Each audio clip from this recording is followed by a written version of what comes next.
Welcome to all those joining us for this webinar. This is the second in our series entitled Our Daughters, Our Future, an educational series exploring girls' mental health and wellness. We have a total of 5 webinars in this series, each on a different topic, and tonight is our second.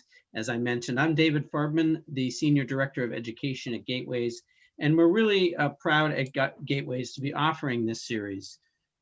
Because we recognize that mental illness and the challenges to children's social emotional health are as much a barrier to learning as more traditional disabilities like dyslexia and ADHD. We also recognize that too often mental illness is something that people, especially people in the Jewish community, I would say, do not like to talk about.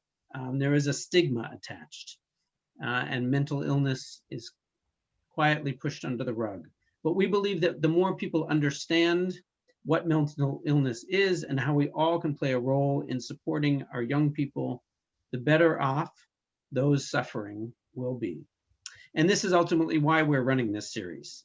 First, to raise awareness and reduce the stigma around our children's mental health. And second, to give us all some insight into strategies we can use to help our young people. Today's webinar is focused on the difficult topic of bullying, and more importantly, how we can build communities in schools and beyond that value each individual and do not really give a space for any type of bullying to take place. We'll learn together how we can build cultures of dignity, and you'll hear a lot more about that from our speaker. We are so grateful to the Miriam Fund of Boston's Combined Jewish Philanthropies for sponsoring this series. The Miriam Fund is committed to creating a world that expands opportunities for women and girls and Gateways through our work. And in particular, this series is committed to making life for girls and really all young people in our community a little bit better. Before I introduce Dr. Rachel Shine, who is helping to coordinate this series, just a couple of housekeeping notes. First, we'll be hearing today from Rosalind Wiseman, who's the founder of, the Cultures of Dignity organization and author of the popular book, Queen Bees and Wannabes. And Rachel will give a fuller introduction in a moment. Throughout her talk, you should really feel free to post questions in the chat section. And then the presenters will read them. Rachel and Rosalind will read them and be able to report on and respond to them as they talk. Second, this session is being recorded, and the recording will be posted on our Gateways website within a couple of days. So if you know of anyone who is interested in hearing Rosalind, but is not able to make it tonight, please send them to the Girls Mental Health Series web page of our website. And the recording will be up there along with a number of resources that we'll be providing. And finally, this session is being live captioned. So if you are interested in captioning, please click the button in the lower part of your screen, reading live transcript, and you can turn on the captions. So without further ado, I'm really pleased to introduce Dr. Rachel Shine, who will introduce our keynote speaker for today, and really excited to learn from her and to hear from all of you in the chat. Thank you. Great, thanks, David. As David mentioned, my name is Dr. Rachel Shine, and I am thrilled this evening to be introducing Rosalind Wiseman, who, as David mentioned, is the founder of Cultures of Dignity. And as I shared with Rosalind the first time we spoke on the phone, I was like, I feel like I'm, as a psychologist, speaking to a celebrity. I have read all of her work. And really, I think one of the things that strikes me most about the work that you're doing, Rosalind, is that you really have modified your work as time has changed to meet the needs of the youth that we are all working with, whether as parents or providers, teachers, to understand what our teens need. And so we're so thrilled to have you join us today and to teach us about creating a culture of dignity. Well, thanks, Rachel. All right. Well, all right, everybody. I'm sure you've had a long day today. I started my day at 7 a.m. doing Good Morning Atlanta. I'm talking to parents. And so I just really, for everyone, I think it's really important that we just sit, and just build our intentions for today and for this evening. So my intention at first is let's just take a moment to settle and just breathe. Let's just breathe just for a minute. So let's just breathe. Okay, so thank you for being here, and thank you for looking to me hopefully as a resource for helping you with your parenting, maybe your teaching, in some kind of relationship that you have with young people. And so what I want to do is actually in the chat is I'd like for you all to put one thing that you would like to get out of today. So if you could just have a moment to think and process. You might already know what that is. Like you had an idea, you might even have an agenda, like a list of the things that you want to get across, or you want to share or want to make sure I get to. But if you could, so if you have a list or if you have one or you even thought about it, just let's take a moment to just write in the chat, what's one thing that you really want to get out of today? Okay, so I'm going to give you like a minute, maybe less, to write that down. And if you don't want to, you obviously don't have to, or you can also do it right to me. You can personally do it to me in the chat where it says Rosalind. You can look and see where it says Rosalind, and you can send it right to me personally. Okay, all right, so you have a minute. Go.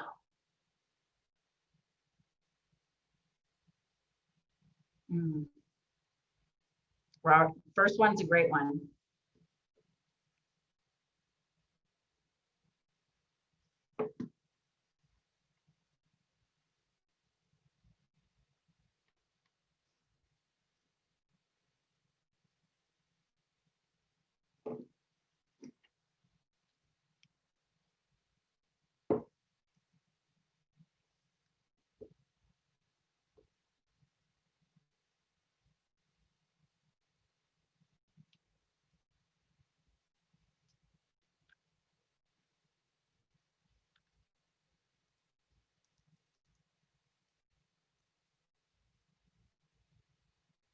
Oh, okay. Okay, I'm gonna write some of this down so I don't forget. Okay. Yep. Oh, okay. All right, and an escalate, we are gonna do that. Okay, all righty. So you can keep doing this and put stuff in here. But I'm gonna walk you through some of these things. So my job is to not waste your time, right? No matter when I speak, it's to not waste your time.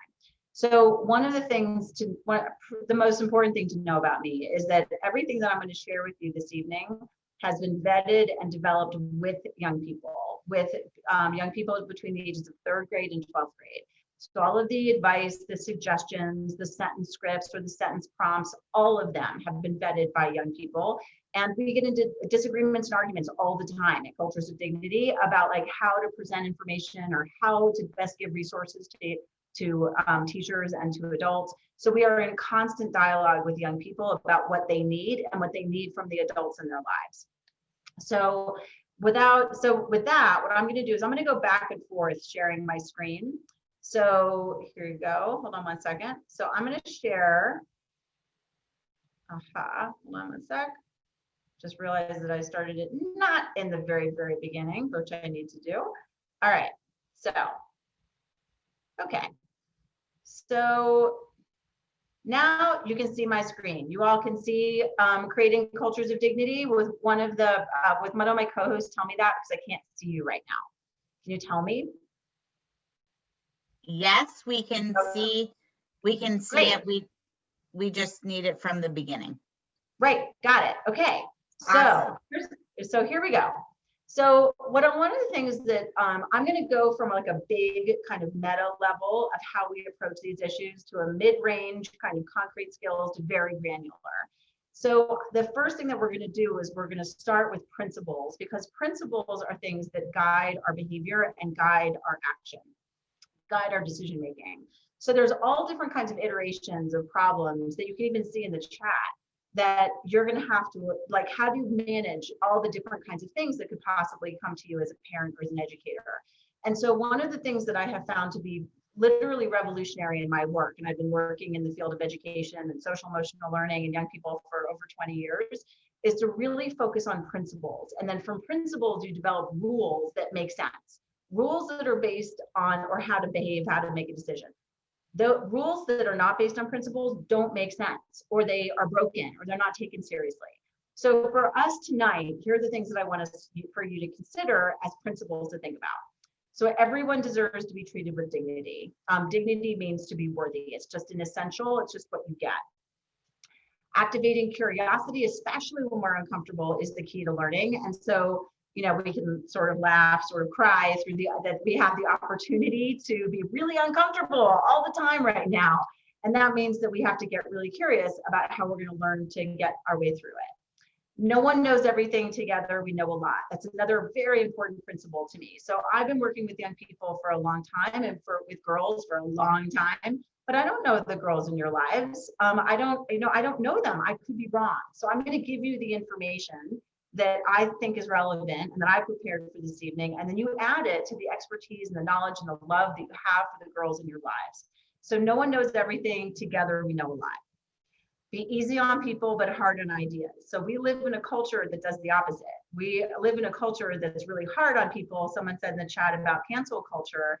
This would be this is one iteration of this, is that we don't let people make mistakes, or we blow things out of proportion, or we see things out of context. And we now live in a culture that just thinks the worst of people and their intent. And so what I'm asking us to do is to flip the script, to be easy on people and hard on ideas. Because one of the things that happens is that because we are hard on people, we get very easy on the analysis of the ideas. And that means we can't solve the problem. And so if we switch it, then we have a much better way to analyze the problem, and especially welcome people back who maybe have made mistakes. Conflict is inevitable. Collaboration is essential. So conflict is always inevitable. I don't care what community you live in. I don't care what school. I don't care anything about anything. Conflict is always inevitable. I think there are times, not just, for example, in the Jewish community, I'm Jewish, but I work in all different kinds of religious communities, where people think, well, it's funny if you think about it, but it's like, well, why are we having these disagreements, or why are we so angry at each other? Because we have a common set of values. Values are tricky things, because values actually don't show you how to behave. Principles show you how to behave. The next one is listening is being prepared to be changed by what you hear. And so I would really encourage you to think about, for the young women in your lives and the girls in your life, it doesn't mean you have to agree with them. It means that listening is just being quiet and thinking about it, is the possibility that I will hear something that will change my perspective. And when you walk into a situation like that, with that as a principle, people can actually, they know that, they pick up on that without you actually having to explicitly say that. And the last one, which I think is particularly challenging for girls, especially girls who have high expectations for themselves, and women, is asking for help is a skill, not a weakness. And so in the culture that we were living in before the pandemic, there was very much a thing of girls feeling like they had to be on top of everything all the time. And everything was everything, from their social media to their academics to their extracurriculars, and the amount of pressure that they were feeling, and frankly are still feeling, was just, for some so insurmountable. Was one of the reasons why we've seen unprecedented rates of anxiety and depression amongst young girls all the way up to to young adulthood. And so we really need to be very clear about the principle that asking for help is a skill, not a weakness. So I'm going to give you your first concrete thing to use with a girl in your life. And obviously you can use this with boys as well. But one of the mistakes that we've made in education, we've made a lot, by the way. I've worked in education for a long time. I absolutely will admit we have made so many mistakes in education, especially in my field of social emotional learning and bullying prevention, is that we say to young people, if you need help, if you're being bullied, if somebody's being mean to you, go tell an adult. Well, that seems like a very reasonable thing to say. but actually it's a skill to ask for help. And by the time girls get into middle school and certainly high school, many of them have had the experience of having an interaction with an adult that actually teaches them that they should not go talk to an adult. And so, because it'll somehow make their life worse. And so we really need to actually own that. And so one of the things I would strongly, strongly recommend, not right after this presentation, because then that's going to be like, you're too enthusiastic and too intense with the girl in your life, and she's going to like be like, what webinar did you just go to? I'd suggest to you, just wait for it organically to come up, wait, organically come up and say, hey, you know, you're getting older now. I don't care how old the girl is, 10, 12, 14, I don't care, it should be 8. And so, you know, you're getting older now. And so maybe problems will get a little bit more difficult or more complex. And so one of the things I'd like you to think about is like, what are the characteristics of an adult that you think you would want to go talk to? And they might say, if they're really young, like, well, I want to talk to you, which is great, awesome. But what you want is for your daughter, for this girl, to be able to name characteristics that they're looking for an adult, like opinionated but not judgmental, or reliable, or honest. But then you can talk about like, well, what does that mean? What does that look like to you that would make you feel good? So what you're doing is you're asking them to really increase their social intelligence by identifying what are the characteristics that they need, excuse me, in an adult. Then, only then, do you then ask, okay, so who is a person? Maybe it's me, but maybe there's somebody else that you could think about that fits those qualities. And then we've got a list of people or one person that your daughter or this young woman, this girl knows who to go to, so that she's not waiting for the time when she's super stressed about something or feeling really overwhelmed, which is when it's really hard to think through something calmly. Which is sort of like what I was doing like 10 minutes ago when my tech wasn't working, that you can't think clearly. And so you really don't want to wait until things are stressed. You want to wait until an organic moment when things are calm. So these are the principles that I want us to think about. So I'm going to stop the share now. I'm going to go back to you all, and I'm going to see like any questions, concerns, comments, because we're a smallish group. So I just want to, since we have the opportunity, I want to be able to make sure that you're getting what you need. And I have that, it's like a luxury. I get to like actually ask you what you need while we're doing this, which is awesome. So anything that you need from here or questions or clarifications that will help you with this principle stuff or the exercise activity that I just suggested to you.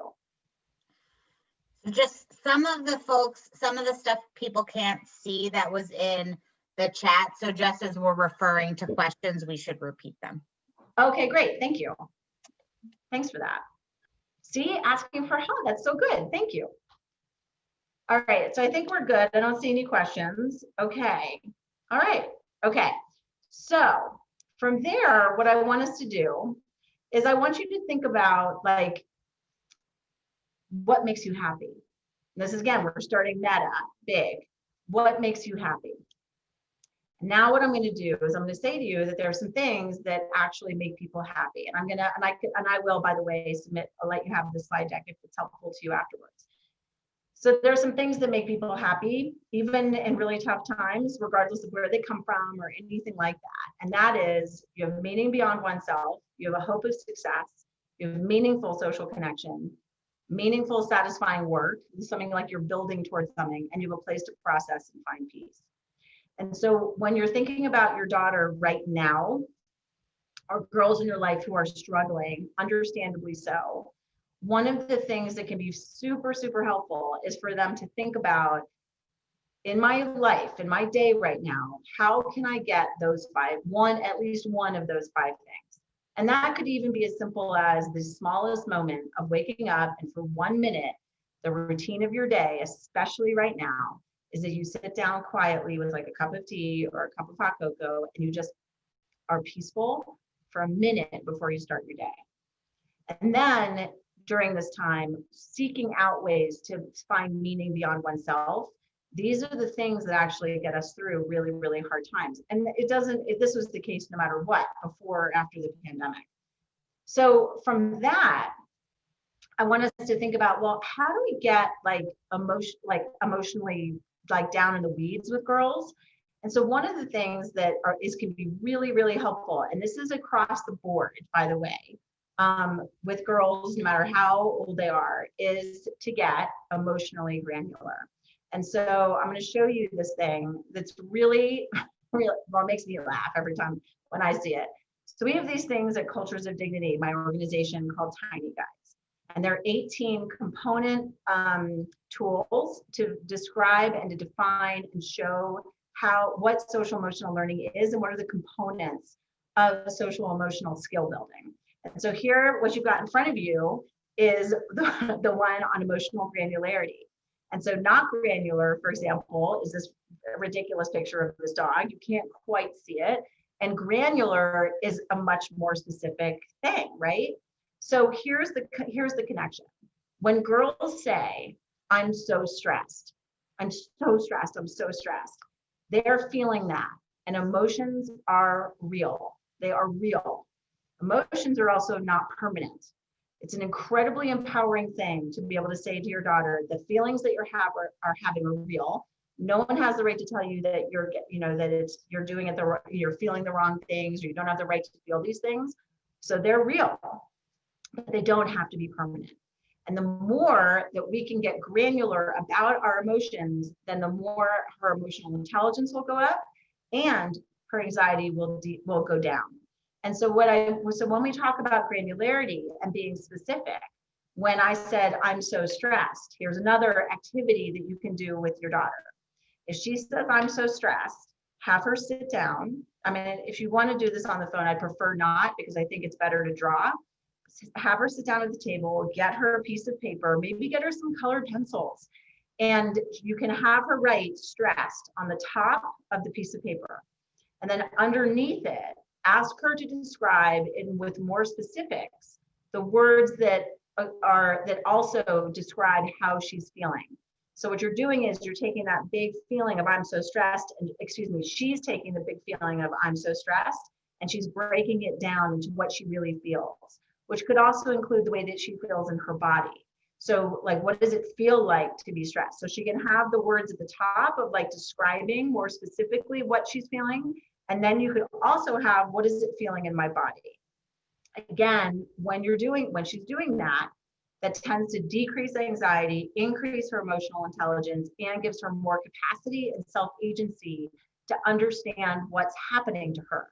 And of course, this is not just for her, this is for you as well, is that when you're saying, I'm so stressed, do the same thing, because what's true for her is true for you as well. Now, the next thing I really want to do, so like, I'll just give you like, for those of if you want to, as an example, is that sad is not a really granular word, but granular is upset, crestfallen, dejected, weepy, gloomy, despair, sorrowful. So all of these things are describing different emotional experiences. So this is what you're looking for, to really be able to help her. And the more that she can emotionally regulate, again, it also connects to self-regulation. And the more you self-regulate, the more, when we're doing distance learning, by the way, the more she's going to be able to regulate herself across the board in the experience of distance learning. Okay, you know what I'm going to ask, Rachel, if you see any questions or comments or like things in the chat, will you just interrupt me and let me know so then we can answer people's questions as we go? Would that be cool? Absolutely. Okay, great. All right, so I saw in the chat that there was some bullying, about the bullying stuff. And one of the most important things that we can do, again, to be emotional, this is also getting granular, is taking the word bullying and breaking it down. And remember when I said at the beginning that we don't do anything without young people really vetting what we're doing. And so here's the thing that's really tricky about bullying. And this is the case, we're not talking about it so much amongst teachers right now, about bullying right now in online and distance learning, because we are so focused. I'm spending most of my time talking to teachers about how to get kids to stay engaged. But I will say that one of the reasons that they're not staying engaged is because of the cameras. Because in middle school and high school, but especially in middle school, what we've seen in the surveying is that there's a lot of young people, and understandably so, that don't feel comfortable being in front of the camera all day long. They're worried about what their peers are going to say to them. And so girls' self-consciousness about their looks and being judged about their looks is compounded with this issue of being, online and being on camera. So what you can do is you can actually there's a thing in Zoom where you can stop the student or the young person from being able to see themselves on camera. That could be a first step, but your daughter could also just feel like she doesn't want to be on camera all day long. And that is totally understandable. If that's the case, I would ask her to define what participation and engagement looks like. I'm sort of hitting both sides here because I know that distance learning is really hitting people really hard right now. So I want to and people are frustrated. So I want to give you some tools on that as well, is that if your daughter doesn't want to be on camera, that's okay. But the other part of that is then you would work with her to describe, well, what are the things that you can do that keep you engaged in class where you don't have to be on camera? So you want her thinking about this, describing it, because all of that is in getting her engaged in her distance learning as best as she can right now.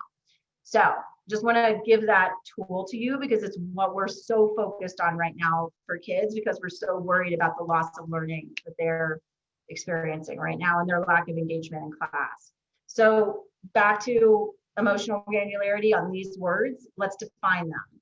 So rude is unintentionally excluding, isolating, hurting someone's feelings. Mean is intentionally excluding, isolating, or hurting someone's feelings. Bullying is repeatedly abusing power against another person. And drama is a conflict between people that is entertaining to everybody else. So this is the thing.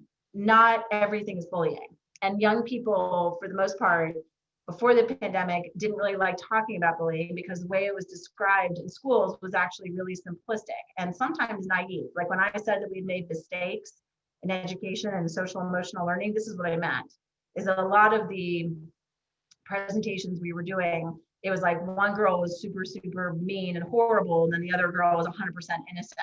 There are times, when that's the case. I'm not taking away that does happen, but relationships are complex, and girls are sometimes friends with people that they are mean to, and we are often, not reflecting that when we were teaching them about these issues, which is why it is so important to break down the different kinds of behavior and to have young people, to have girls really included in taking ownership of, well, what do these words mean? So this is what I came up with a group of 7th and 8th grade girls about what is the difference between these things. So what you could do if you want, if you have a girl who's in conflict with somebody, is I would show this to her and then say, so where do you think the conflict that you're having right now, where do you think that fits? What do you think is the best fit of the definitions that you see here? Because you don't want to use bullying as a catch-all phrase. And so you can use that, and then the more she understands what she's got, right, the more you can solve the problem. And I'm going to show you in a little bit some sentence stems that you can use with your daughter to get more information out. So Rachel, do we have questions that we need or anything to check in about before I go on? We don't, but I actually just had a question for you. So where do you put sure. kind of in this scheme of things, the more subliminal, like relational aggressions that girls will have in terms of kind of quiet comments that they might make, or kind of being a little bit backhanded to orchestrate things like that? Sure. Yeah, I mean, I think that when I've worked with girls on this, is that would be mean. That would fall into the category of mean. If they, when they're in high school and you want to talk about relational aggression, that's totally fine. What I'm doing is I think it's important, and the girl in your life could say, you know what, I don't want to use these terms, I want to use another term, which is right. Totally fine. So I think that what you're looking at, the most important thing to figure out is what, Rachel, from your question, is to describe the behavior, but then the girl needs to figure out, well, does it feel intentional to me or does it feel unintentional to me? Now, here's the thing that's tricky about that. Sometimes there are girls who see intent where it really wasn't there. And so what you're looking for in that case is if you have a daughter who is like patterned to see things that are aggressive or relationally aggressive, then what I would also do is I would ask her a couple more clarifying questions. Like, what was the person's body language that made you think that she was intentionally doing X, Y, and then repeat back what she's doing. Because what you're trying to do is without interrogating her, right? So you don't want tons and tons of questions. You want like 3. Is you're trying to show her, like, is there a pattern here that she can be aware of so her social skills go up? And maybe there's a possibility that this girl did not actually intend to do it, right? Sometimes girls see things that it's their feelings, right? You can't say, no, you didn't see that, because that's her experience. But we want to be able to help her take a step back, or some girls to take a step back and say, well, let's sort of see this from as much as we can, an objective way of looking at this, so that we can see and learn from the experience. Okay, great. Thank you. We have another question. Okay. What if the school requires being on camera and it's impacting their responsiveness to the online classroom? So that is the question that I'm spending, oh gosh, I don't know, 5 hours a day I spent with teachers. Okay, so here's the deal with that. So schools are in a lot of tough spots in a lot of ways, and I feel strongly about, and there, let me stop the share and we'll go back so I can see you all a little better, and you can see me a little better. So schools are in a really tough spot.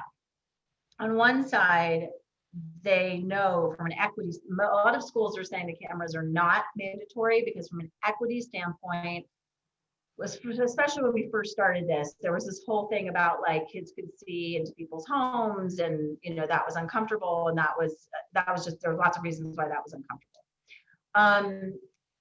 Now we can blur out, and I would encourage your daughter to blur out the background regardless, just blur it out, because it'll blur out like what your home looks like, and it also blur out like inadvertently you coming in or somebody coming in or whatever.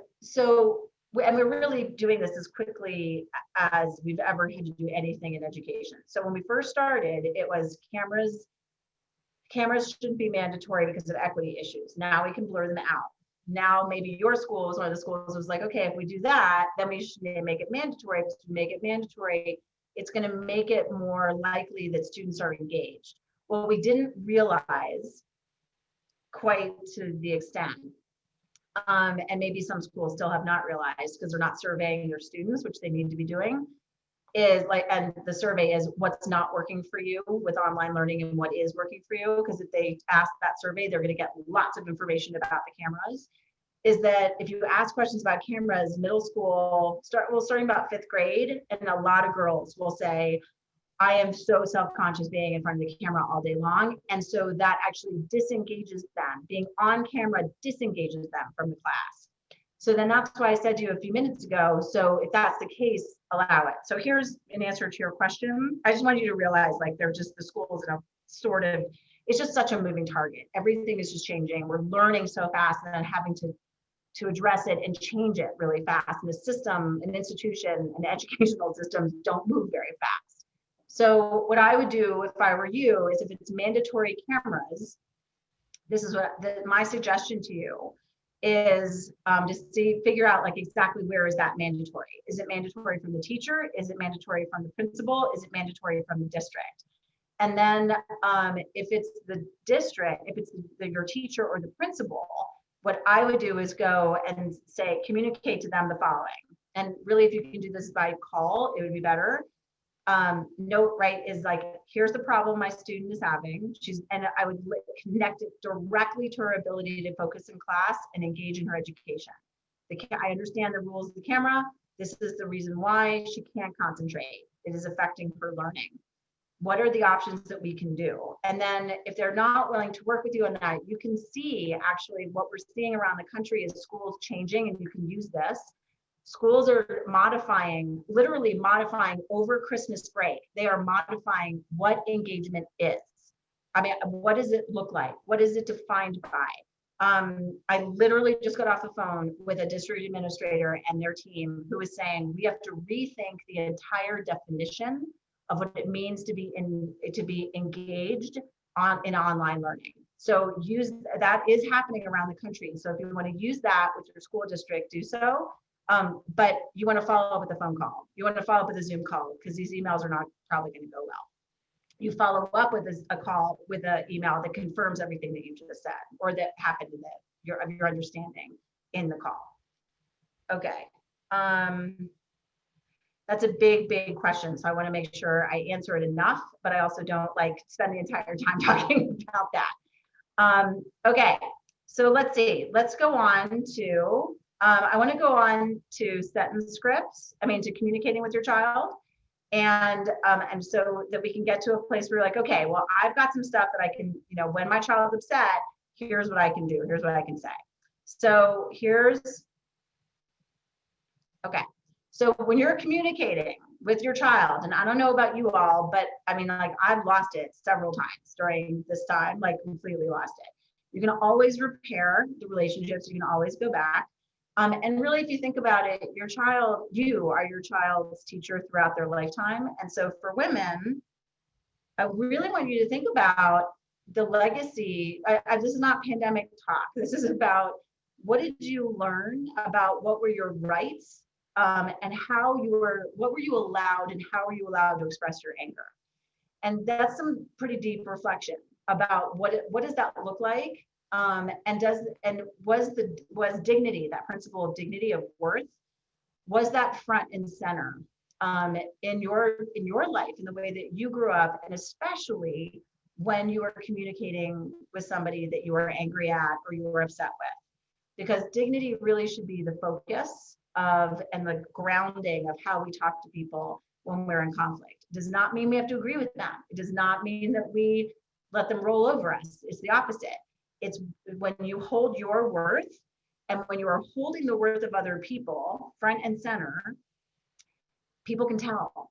And it also enables you to have more difficult and more authentic, more truthful conversations. So communicating with your child, here's my best stuff. My best ideas of, from parenting and from teaching for as long as I have.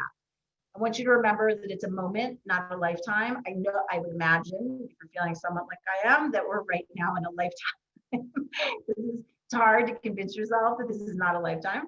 But if you just keep saying it to yourself, it just keeps on keeping us sane. So what we're experiencing, or what you're experiencing with your child, is a moment. It is not a lifetime.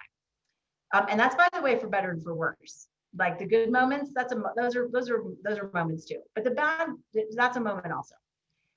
We want to keep it short, and you don't want to repeat yourself. So I think the most amount that, when you're delivering information to your child that is hard, that the most you can communicate is 3 things. I actually work with a counselor intensely who feels I'm wrong about that, and thinks the most that you can deliver is 1 thing. So I'm going to tell take 1 to 3, say it that way.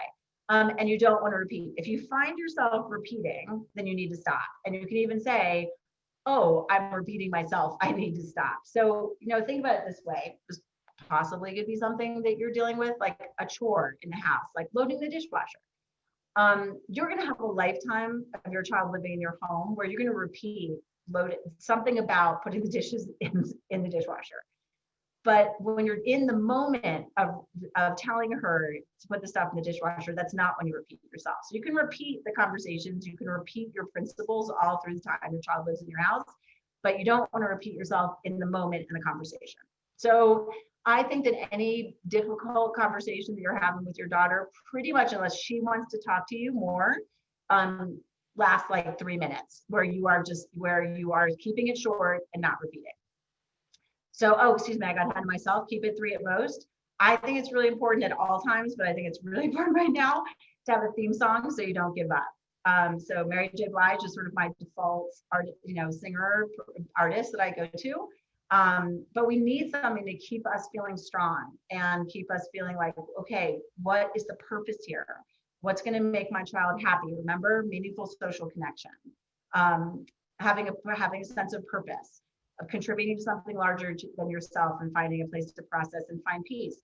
The theme song is going to bring you back to, like, what are the things that I need to focus on? And this is particularly for when you're having a hard conversation with her.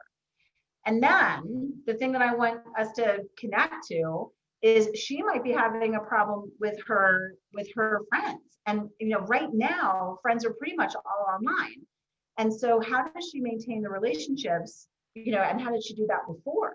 And so remember I said about bullying that they could be getting into conflicts and having abuse of power in relationships that actually there's lots of things they like about those friendships. And that's what's really confusing for girls, is that they could have a relationship that they would call toxic, but 80% of that relationship is good, or like 60% of that relationship is good. And so you think, well, it's really hard to change friends.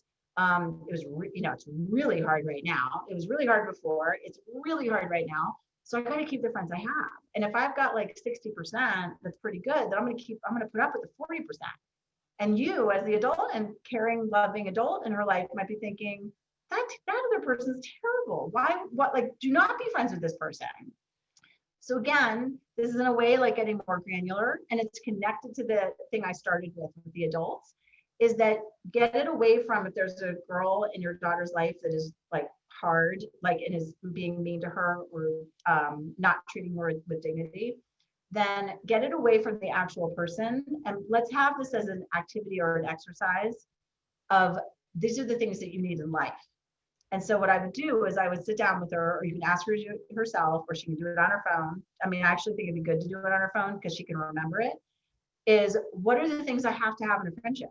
And most girls are going to say trust and loyalty and be myself. And that is when you get more granular with her. Like, what does that mean?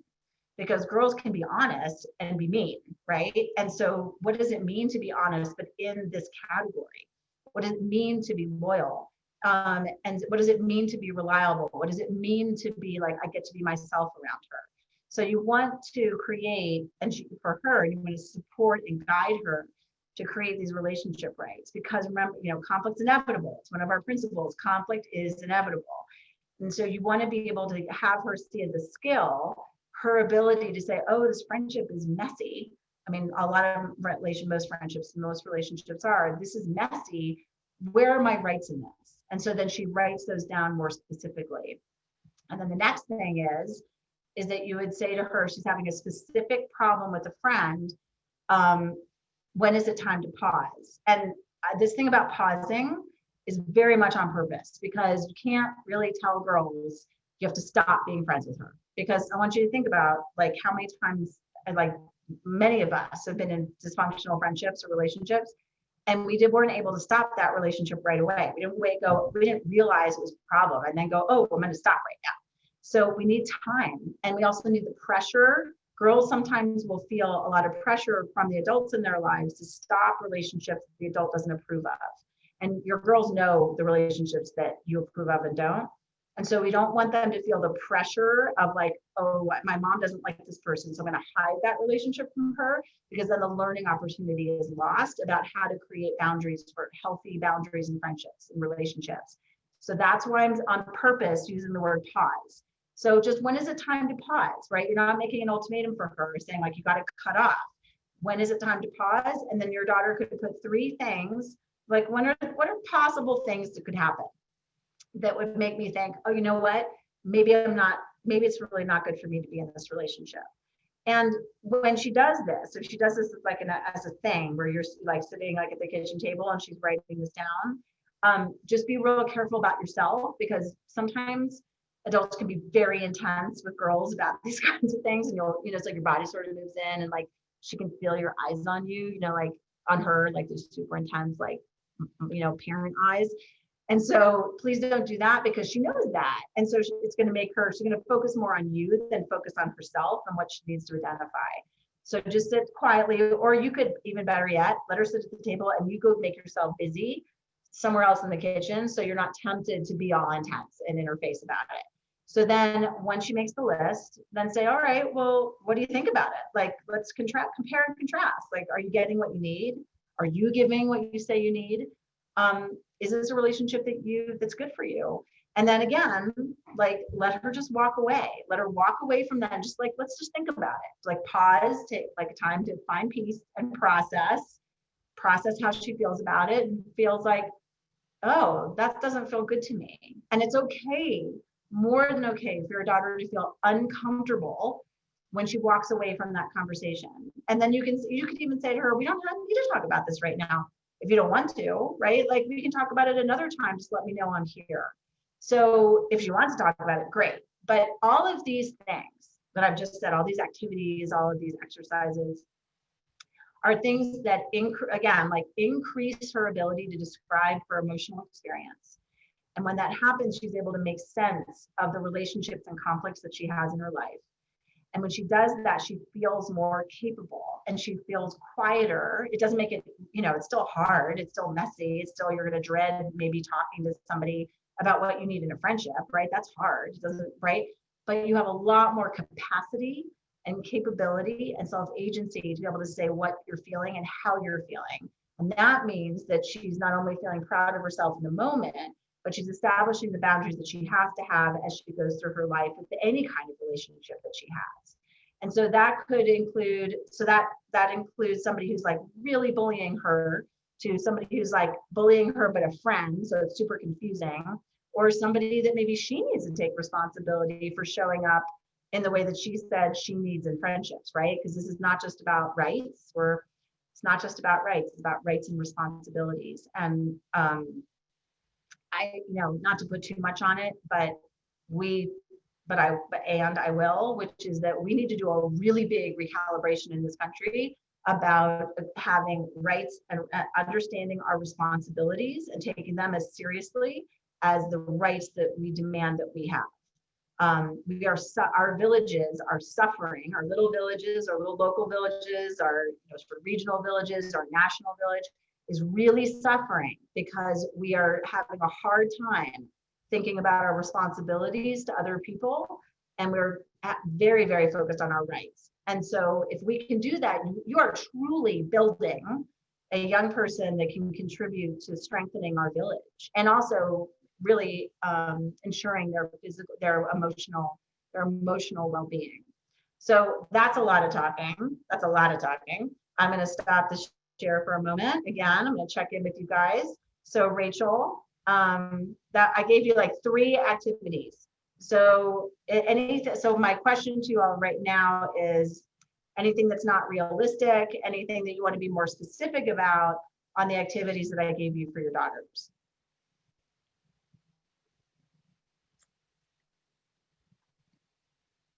And if I see things in the chat, which people can't see, I will repeat that. Okay. One of the questions that has come up is, can you talk a little bit about what schools kind of can do to address some of these things? Sure, I can. I mean, it goes without saying that we're not going to have a redo on this year. Let's be clear, we're not going to have a redo. We are going to move forward. We just don't know what that forward is.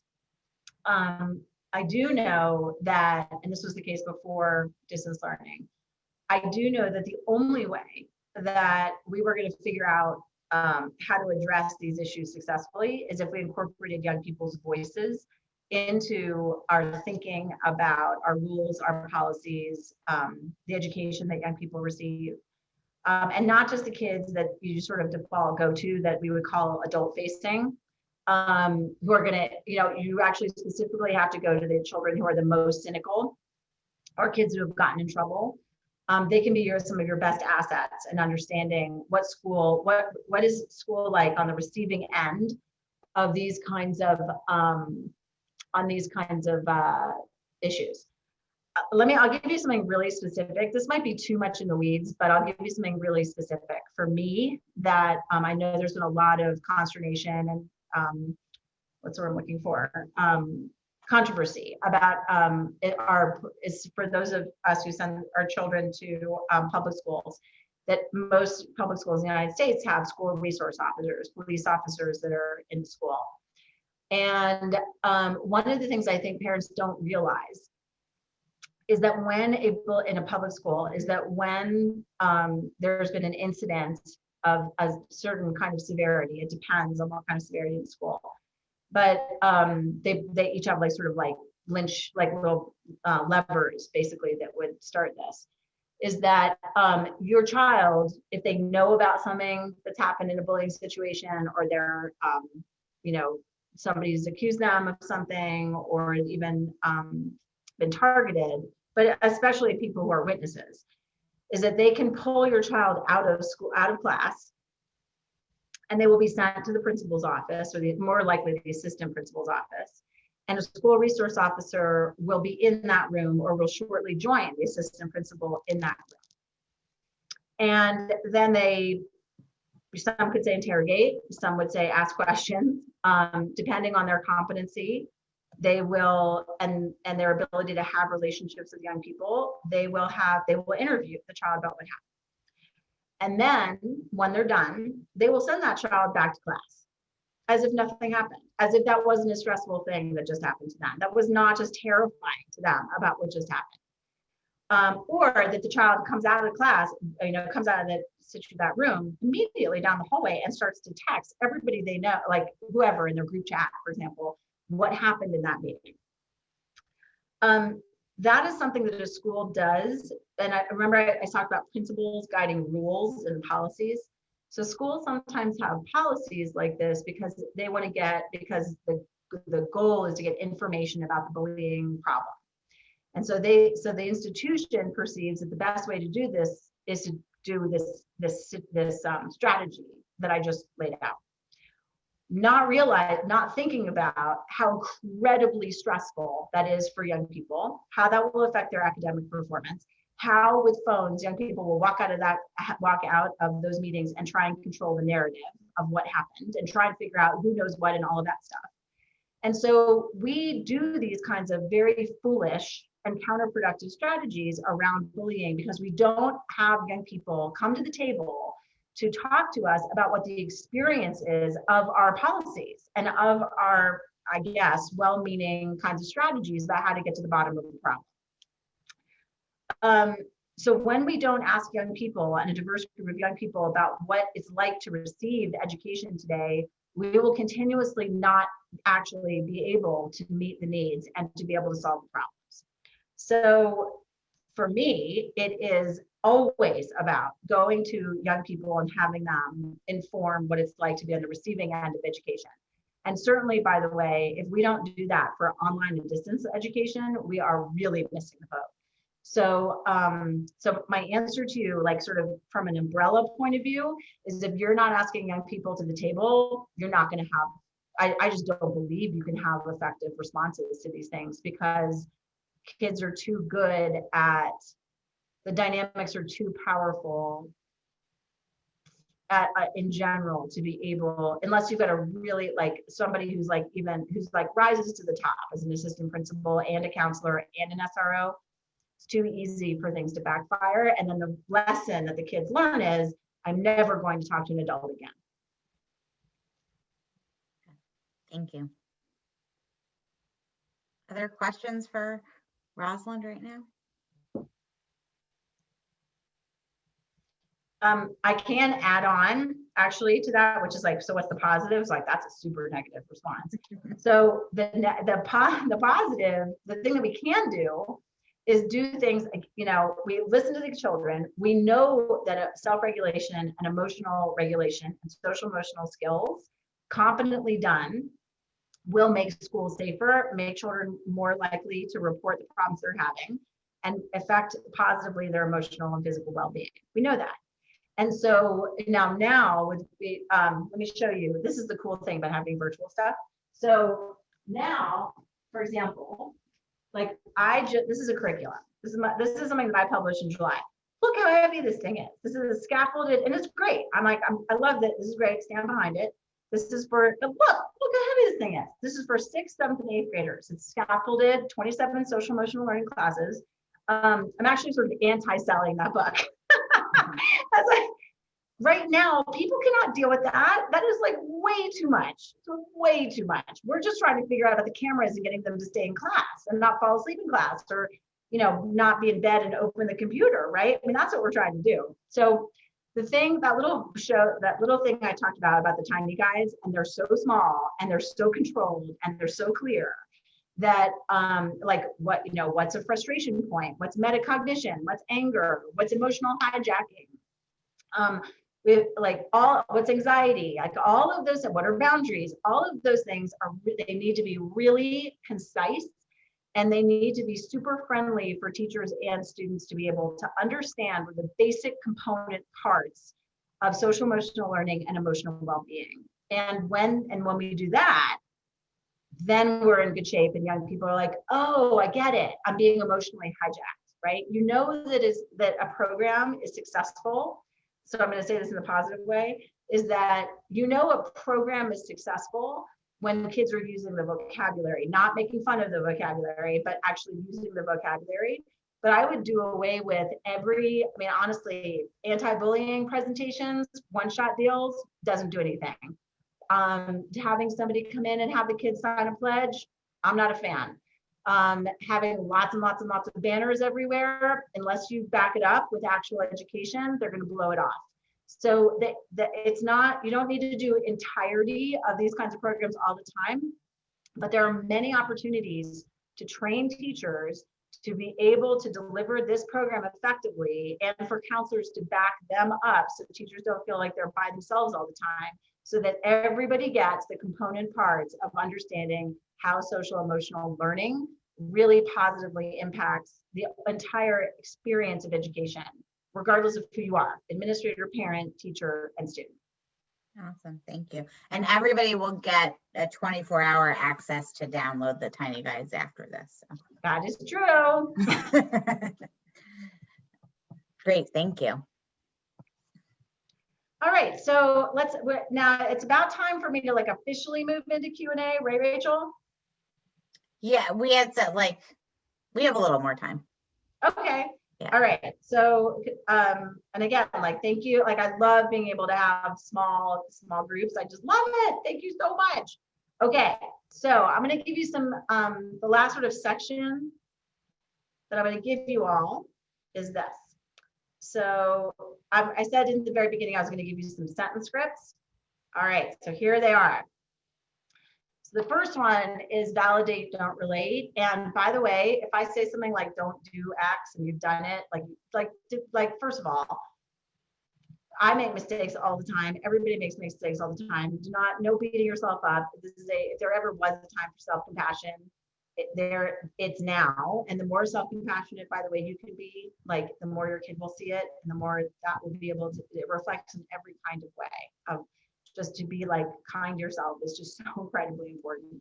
So here's the thing. If your daughter has a problem and she comes to you, it can be very, very common for all of the best reasons to say something like, I totally understand. I was your age once.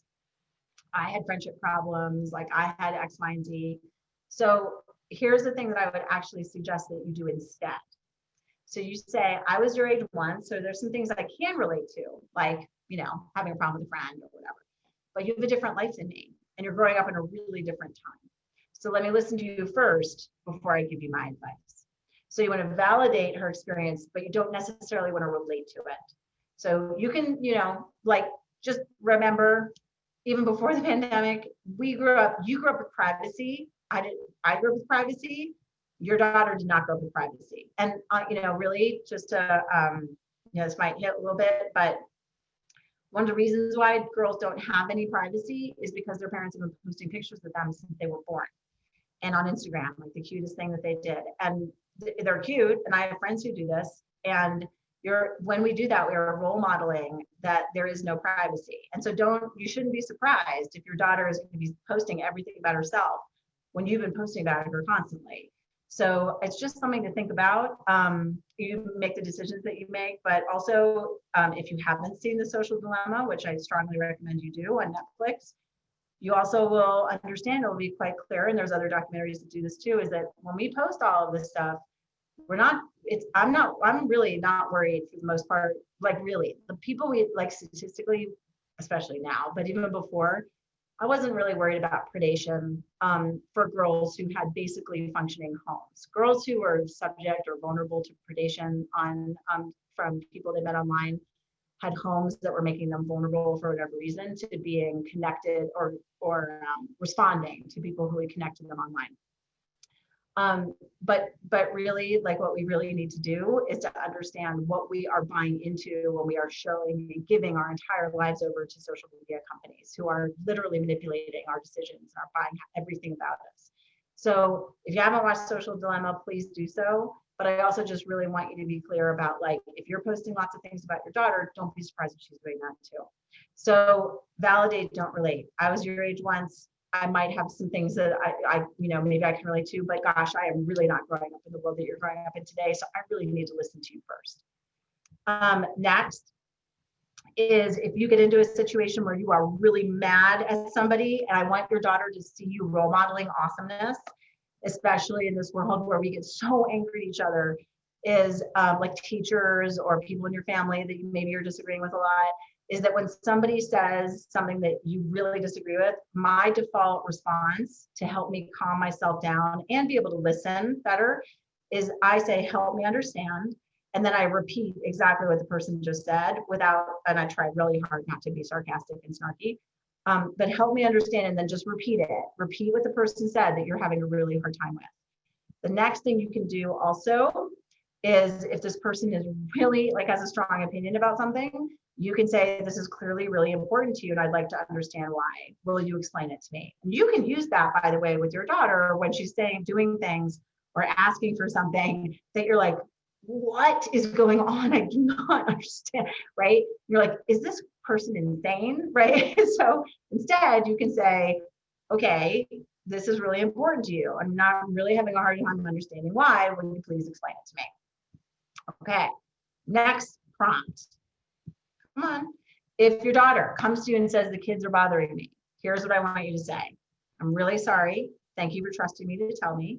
I want to make sure I understand what happened. So can you give me some more specifics so I don't make assumptions? So you remember a while ago, I said there are some girls who see intent, or maybe it's not there, or they see relational aggression more easily maybe than other people. And so what you're trying to do in that situation is get some information without interrogating her. So like, for example, if she comes to you and says the kids were mean to me on the playground, it usually shuts girls down when you say, like, well, well, they're not on the playground now. If they were online and you say, well, where were you? Where were they? Was the parent there? Were they in the background? All those kinds of things shut the conversation down.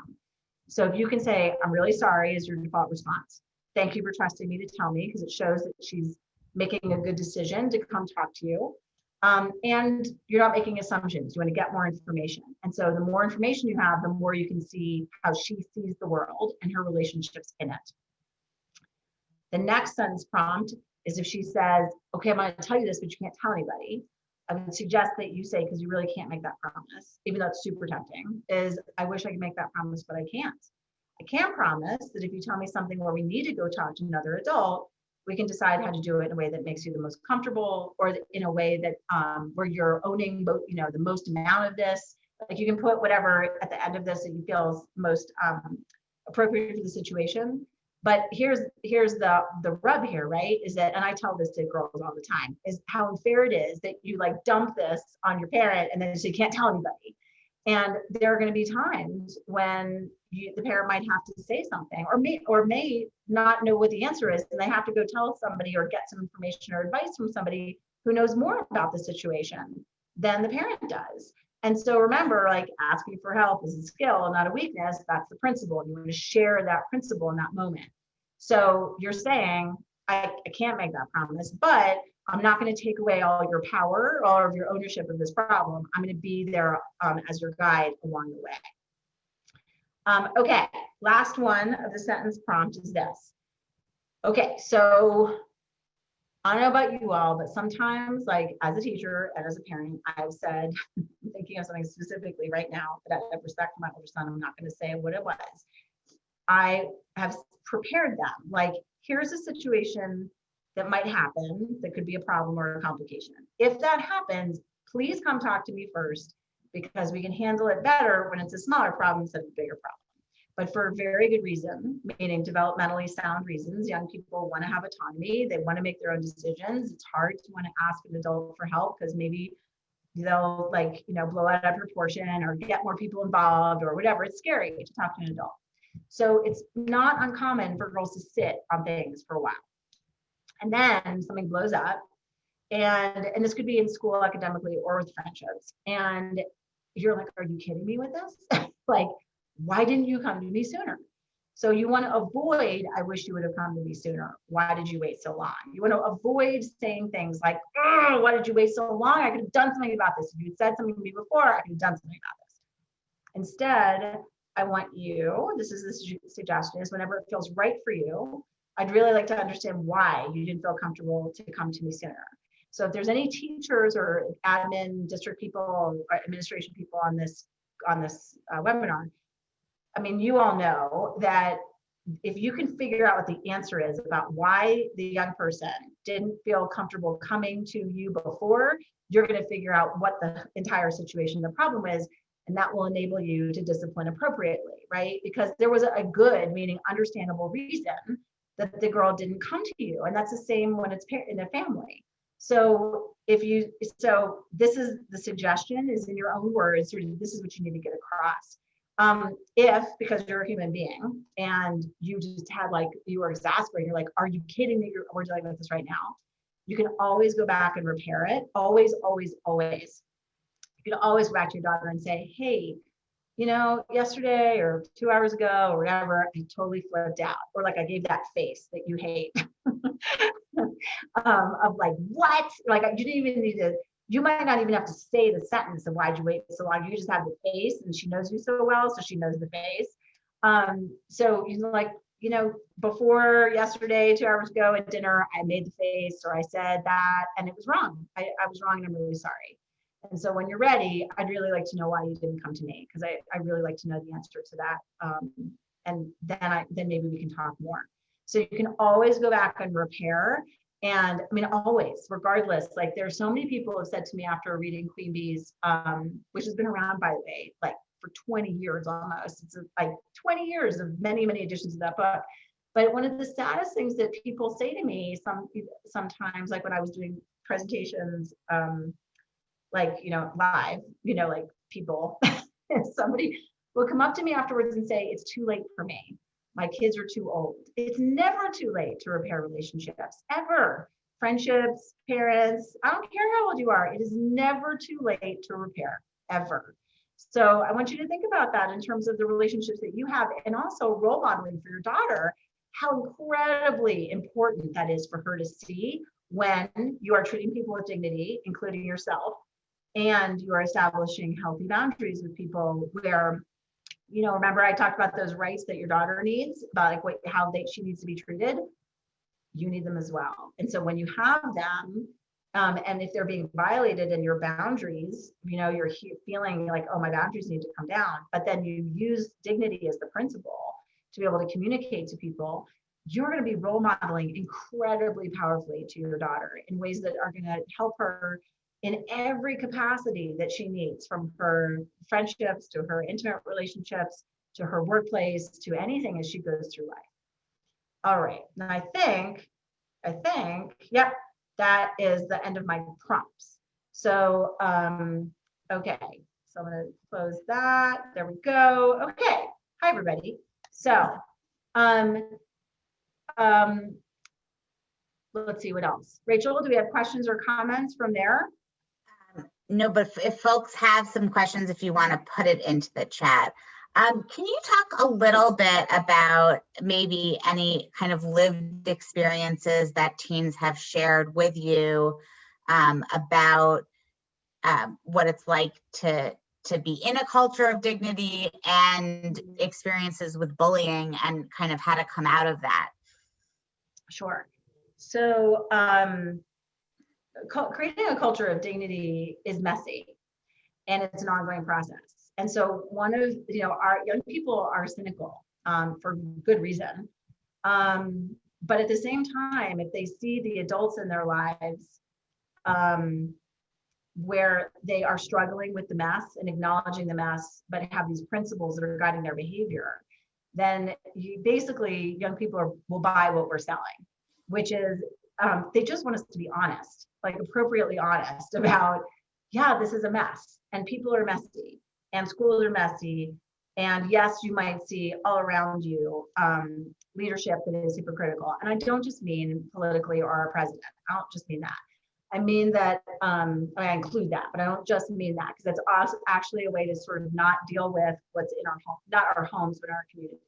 Before the pandemic, one of the things that was really a problem that we were struggling with a lot was the hypocrisy of athletics. So, girls, parents, best of reasons, were like, I need my daughter to be confident, be able to handle bullies, and I'm gonna, enroll her in lacrosse or soccer or basketball or whatever. And athletics is great, and it is great, except that we have sort of lost our collective minds about what the actual purpose of doing these kinds of athletics was. So, there's lots of different things about why it's such a problem, but for purposes of this, is that young people, when I would ask young people, for example, and this goes back to creating a culture of dignity, is who are the people who's an adult that you respect?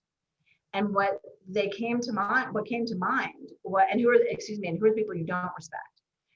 It was oftentimes the way it was when people that they respected were people that treated others with dignity. Coaches, teachers, and parents who treated other people with dignity is what the girls respected. The people they didn't respect were those same people who didn't treat people with dignity. But when we don't talk about it and we just say, you need to respect your elders, but we don't talk about the hypocrisy of what they're saying, they're not buying what we're selling. So when we create a culture of dignity, we create a community where young people are going to work with us to acknowledge the messiness and to be able to have really concrete skills to apply to manage themselves, and to be able to apply to managing conflict. And so that's the building blocks. And when I think the second question was, if you've been bullied, how do you sort of get back into that? Is that right, Rachel? Mm-hmm. So what I say, depending on the age of the girl, is I say, like, how much power, like in a number, how much power does that person have that and when they're little, or even middle school and high school, it can feel like the person who's doing this to them has literally like mythological power. And so I like 1,000%, right? Like 5,000%. The goal is that whatever that number is, we want it going this way. Even if it's from 5,000% to 4,900%, it's how can we figure out what is happening? So we put words to it. What are the things that's happening that you don't like, that's having your dignity, your worth being taken away? I do not use the word respect in that conversation. What are the things that the person's doing that is taking away your dignity? How do you want it to come back? Like, how can you feel that you have your worth seen and acknowledged in those situations? What is a possible solution to have that happen? And then how would you feel if any part of that was accomplished?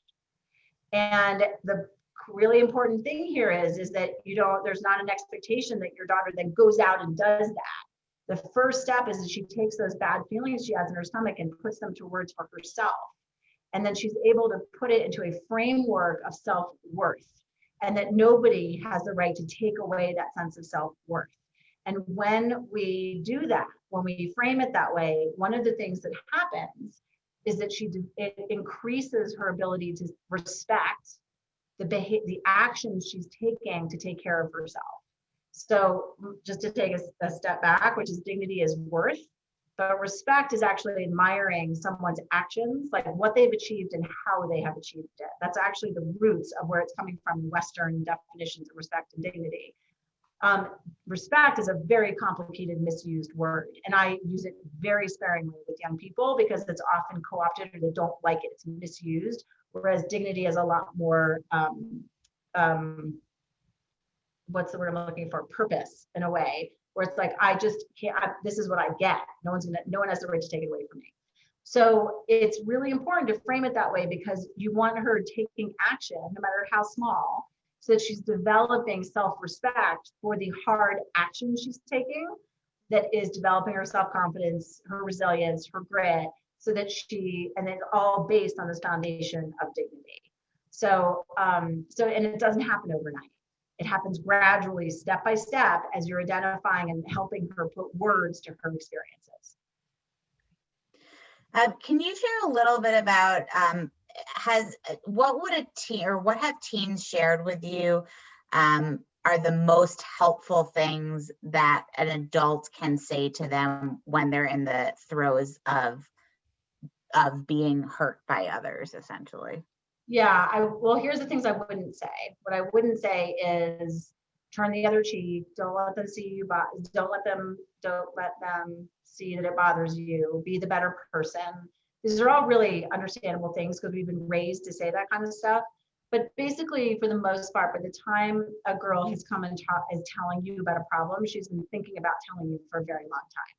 So when your daughter, for example, is having that experience, it's again this default of, wow, thank you for telling me. I'm so sorry that happened to you. Let's think about a way, let's think about a way to solve the problem that like brings back your dignity, which seems a little awkward, right? Which is why it's so important to be framing these words for young people. Schools do it all the time, or we use it as families, but we use these like equity, all these big words we use, but we don't define them. And so actually one of the things that you can do, and this seems might be crazy, but is to draw it, is to ask her to draw it. It's actually, again, if you're a teacher, if you're doing norming right now, or doing reinforcing class norms, drawing what dignity looks like to young people and drawing what respect looks like to your students is an incredibly powerful way to create co-created, agreements. You can do that in the family. I want, if anybody's a teacher, because many teachers right now are redoing our norms because we've gone back to sort of all virtual learning. So I just want to do that little shout out to the co-created norms, so we can do it in January. But when you say that to a girl about, I'm really sorry this happened, thank you for telling me, together let's try and figure out a solution that brings back your sense of worth, then you're on a path of ownership, and you're on a path of capacity and of skill building. And again, do not put pressure on her to like face the bully, because this is not like an after school special. Any small thing that she can do that she perceives and defines as being courageous in the situation, which I would ask her, like, what's the smallest act you can do that would be courageous for you to stand up for your boundaries, stand up for your sense of dignity?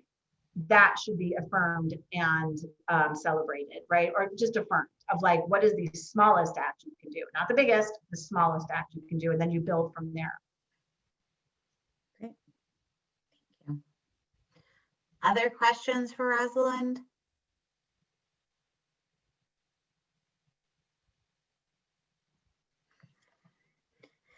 I am going to share the link to the website, the Cultures of Dignity website, and then the code. Yeah, you get them for the next 24 hours, like, yeah. And check them out. I have found them to be incredibly helpful as my own parenting, to tell you the truth. Yeah. So when you check out, type the code GATEWAYS, and that will give you the discount. So I'm certainly looking forward to reading them, and also don't forget that we have a webinar coming up in February. The topic is eating disorders, and we will be sending out additional information. Are there examples of actions that can be taken to bring back self-worth? Yeah, I mean, here's the thing, is that so the actions I'm talking about with young people are the things that bring back self-worth. It doesn't mean that, let me say it to you this way, that it doesn't feel pretty, it doesn't feel clean. It doesn't feel like, it doesn't feel clean. What it feels like is we are on a long journey. And that long journey is what parenting is. But when we can identify, I'm looking at another question that just came in, but let me focus on this one, which is that self-worth, I can say to a young person, you have the right to be treated with dignity, right? You do. And that can be affirming for them in that moment, very much so. But it needs also to be what needs to be added is their experience of the hard work of facing their fear of saying, gosh, I need this to be recognized, I need this to be acknowledged. And they might not get it, right? You might not get what you want that way, but to be able to even articulate that to yourself, and then to whatever extent be able to communicate that to other people, those are the things that bring back self-worth. It's the hard work of facing this that brings back the sense of self-worth. But the foundation is to have somebody who really outlines for you what the words are for dignity and what those really mean. And then that gets us onto the right road. So I'm getting another question is, what's the script for yourself to help deal with your own pain, seeing your daughter in pain? So remember, I would say it's a moment, it's not a lifetime. And you can say to her, like, here's the thing, how do I say this? Because I can relate to this as a parent, of course, myself, is that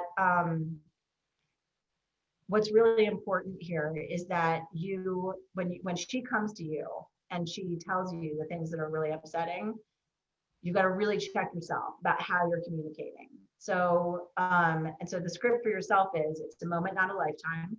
This is the moment where I role model how to calm myself down, describe the experience that I'm having or that I'm seeing with my daughter, and then focusing on what are the things that we can do to not solve the problem, but to address the problem.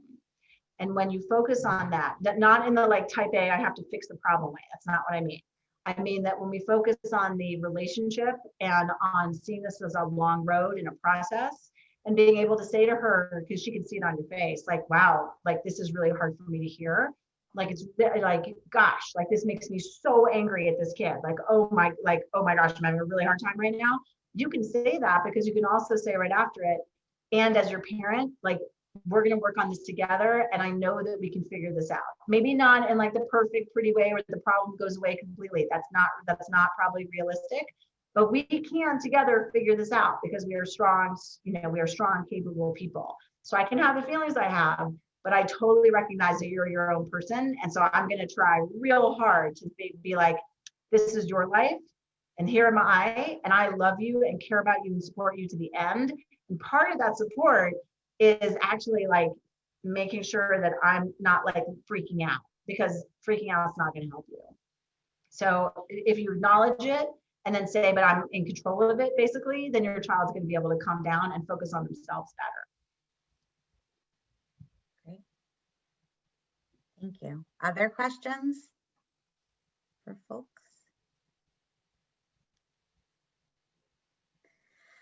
Thank you so much, Rosalind, for being here and for teaching with us. And thank you to all our participants for learning with us tonight, and to the Miriam Fund for funding this wonderful initiative. So if folks think of questions as we're wrapping up or anything, please shoot them in the chat. And if not, don't forget to sign up for our small group discussion when the survey is sent out. So you'll get a survey and resources and a link. So thank you all so much.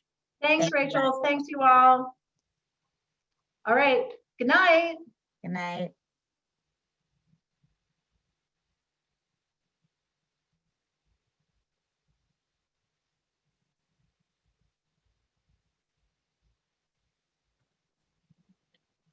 Rachel, do you need anything from me?